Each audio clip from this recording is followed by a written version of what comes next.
இன்னைக்கு பங்குனி செவ்வாய் விரதம் உப்பு இல்லாமல் சாப்பிட்றது. இப்போ பூஜை பண்ணுறதுக்கு மிளகு, வேப்பங்கொழுந்து, திருநீற்று பச்சை இலை இதில் கொஞ்சம் இலை எடுத்துக்கிட்டேன். இந்த விதைகள் இருக்குது பார்த்தீங்களா, இது வந்து சப்ஜா விதை அப்படின்னு சொல்லுவாங்கன்னு நினைக்கிறேன், சரியாக எனக்கு தெரியல. அந்த விதைகளை வந்து நம்ம சுட தண்ணிலையும் போட்டு குடிக்கலாம், இல்லைனா லெமன் ஜூஸ்லேயும் குடிக்கலாம், இந்த சேலட்லேயும் மிக்ஸ் பண்ணி சாப்பிட்லாம். வெயிட் லாஸ்க்கு ரொம்ப நல்லது.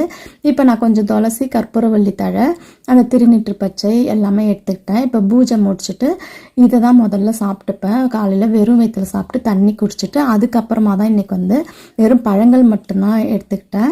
இன்றைக்கி பார்த்திங்கன்னா இந்த ட்ராகன் ஃப்ரூட்ஸ், அதுக்கப்புறம் சப்போட்டா பழம், திராட்சை இதெல்லாம் மிக்ஸ் பண்ணி என் பொண்ணு வந்து அரேஞ்ச் பண்ணி வச்சுருந்தா. அவளுமே என் கூட இன்றைக்கி வந்து விரதம் இருந்தால்.